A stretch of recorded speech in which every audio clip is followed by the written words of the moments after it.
Биыл ел экономикасы 4,9%-ке өсті. Былтыр бұл көрсеткіш 3%-ға да жетпеген. Өсім Қазақстанда ғана емес, Еуразиялық бестікте кіретін барлық мемлекетте байқалады. Бірақ оң динамикаға қуанып, арқаны кеңге жаюға болмайды. Өйткені сарапшылар 2024 жылы нарықта біраз қиындық болады дейді. Дәл қазіргі нәтижені сақтап қалу үшін бірлесіп жұмыс істеу маңызды екенін айтады. Бұл туралы жоғары Еуразиялық экономикалық кеңестің отырысында айтылды. Жиынға президент Қасым-Жомарт Тоқаев қатысты. Тағы қандай мәселелер қозғалғанын әріптесім айтады.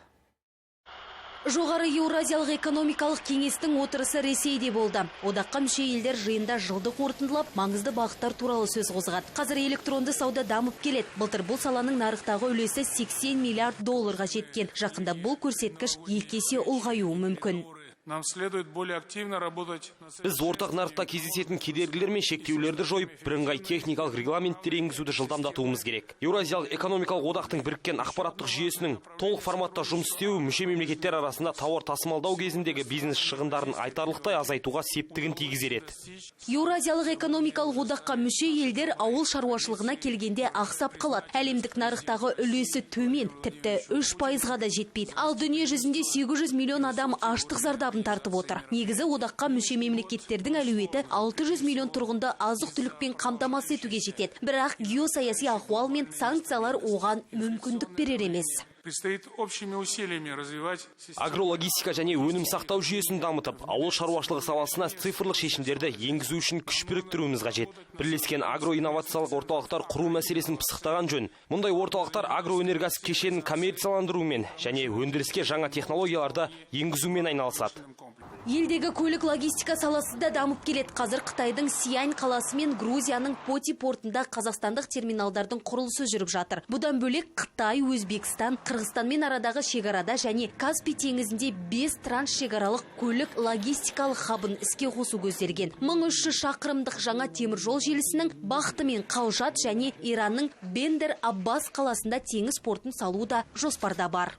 В первую очередь речь идет о развитии коридора север-юг. Бұл жерде ең алдымен таяу шығыс, Иран, Пәкістан және Үндістан елдеріне шығатын солтүстік-оңтүстік дәлізін дамыту туралы сөз болып отыр. Осы орайда Қазақстан бастамасымен Челябинск болашақ Иран бағытын іске қосу жобасының жүзеге асырыла бастағаны қуантады. Біз өз тарапымыздан еліміздегі теміржол желілері мен автомобиль жолдарының талапқа сай келмейтін учаскелерін реконструкциялауға әзірміз. Жиын барысында мемлекет басшысы Еуразиялық экономикалық одақтың цифрлық күн тәртібі мен Қытайдың цифрлық жібек жолы бастамасын ұштастыруды ұсынды. Осы арқылы Еуразия кеңістігіндегі елдердің экономикасын дамытуға болады дейді. Қазір елдегі мемлекеттік қызметтің 90% электрондық жүйеге көшкен. 2026 жылға дейін IT саласының экспорттық көрсеткіші 1 миллиард долларға жетуі мүмкін. Казахстан довольно успешно использует Қазақстан аталған саладағы ынтымақтастықты жан-жақты дамытуды жақтайды. Осы орайда Үнді мұхиты жағалауымен өтетін халықаралық желілерге қосылу үшін Ресей, Қазақстан, Иран бағытында талшықты оптикалық желі тарту мүмкіндігін қарастыруды ұсынамын. Бұл Еуразия кеңістігінде трафик транзитінің баламалы бағытын ұсынып қана қоймай, жаһандық деңгейдегі деректер логистикасында Еуразиялық экономикалық одақтың орнын айтарлықтай күшейтуге мүмкіндік береді. Қазақстан Иранмен еркін сауда туралы толық форматты келісімге қол қоюды құптайды. Бұл сауда-саттықты дамытуға мүмкіндік бермек. Сарапшылар Үндістан, Біріккен Араб Әмірліктері, Мысыр, Индонезия мен Монғолия және басқа мүдделі елдермен осы бағытта мақсатты жұмысты жалғастырудың маңызы зор дейді. Там проходят 2 важных мероприятия. Ресейде 2 маңызды шара өтті. Оның бірі жоғары Еуразиялық экономикалық кеңестің отырысы болса, екіншісі ТМД елдер арасындағы бейресми жиын. Екі жиында дәстүрлі түрде жыл сайын өтеді. Бұл елдер арасында байланысты арттырып, маңызды мәселелерді бірге шешуге мүмкіндік береді. Президенттер келер жылға жоспар құрады. Қазір геосаяси ахуал күрделі. Сондықтан мемлекет басшыларының кездесуінің мәні зор, пайдасы көп.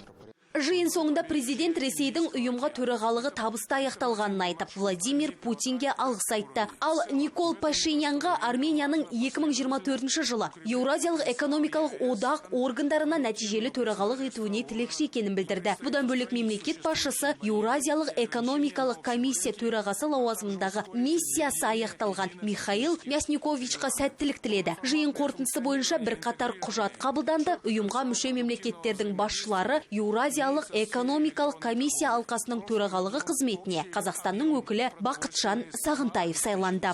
Аружан Задабек, Астана Таймс.